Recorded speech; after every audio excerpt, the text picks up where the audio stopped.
Sot dua të ndaj me ju një vendim të rëndësishëm policisë shtetit që lidhet drejt për drejt me mënyrën se si ne komunikoj me ju dhe me publikun. Ky vendim nuk vjen rastësisht, por është rezultati një reflektimi serioz mbi reagimet e shumta të qytetarëve, të cilët kanë shprehur shqetësimin e tyre për impaktin negativ që krijon në shoqëri mënyra se si përcillen çdo ditë lajmet mbi ngjarje kriminale dhe shumë lajme që ne japim nga çdo qark në përmbledhjet ditore.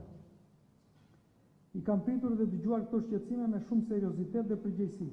Kam kryer konsultime me specialistë të fushës, kam komunikuar me shumë nga homologët e mi në Ballkan dhe Europë dhe më rezulton se mënyra se si veprojmë ndikojmë negativisht në shoqëri dhe në jetën e përditshme të qytetarëve. Nisur nga sa më lart, policia e shtetit do zbatojë një formë të re komunikimi më të përgjegjshme, më të strukturuar dhe në përputhje me modelet më të mira evropiane. Dua të theksoj qartë, kjo nuk është një tërheqje nga transparenca.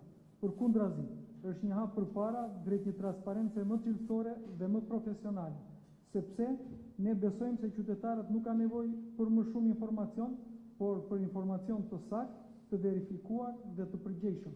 Një informacion të matur që mos të ndikojë te perceptimi negativ dhe te kriminalizimi i shoqërisë. Çfarë ndryshon konkretisht në formën e re të komunikimit? Së pari, të gjitha dhënat statistikore, mujore dhe vjetore mbi kriminalitetin dhe sigurinë publike do të jenë të aksesueshme në mënyrë të plotë në faqen zyrtare të policisë shtetit. Së dyti, për ngjarjet dinamik, titullarët e policisë në vend ngjarje do të japin informacionin e nevojshëm për mediat dhe publikun, në kohë reale dhe të shoqëruar me informacionin paraprak nga zëdhënësi e policisë. Kjo praktikë tashmë ka nisur dhe do të konsolidohet edhe më tej. Së treti, drejtuesit e drejtorive vendore të policisë me stafet e tyre do të zhvillojnë konferenca mujore për të bërë transparente punën, rezultatet dhe sfidat në çdo qark. Së katërti, për ngjarjet me impakt të lartë apo operacione të rëndësishme policore, policia e shtetit do të informojë në kohë dhe në mënyrë të plotë nëpërmjet kanaleve zyrtare. Përse po e bëjmë këtë ndryshim?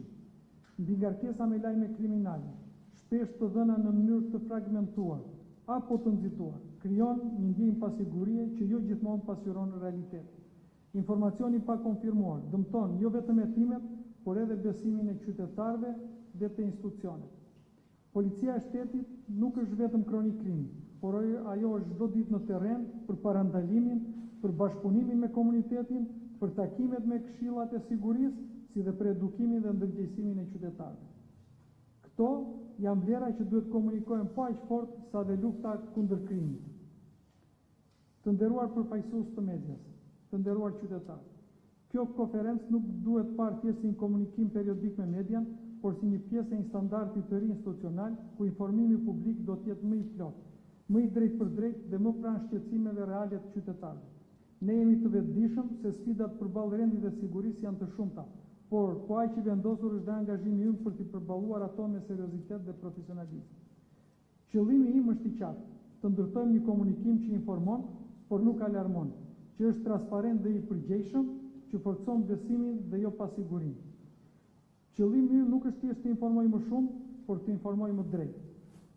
Më saktë dhe gjithmonë me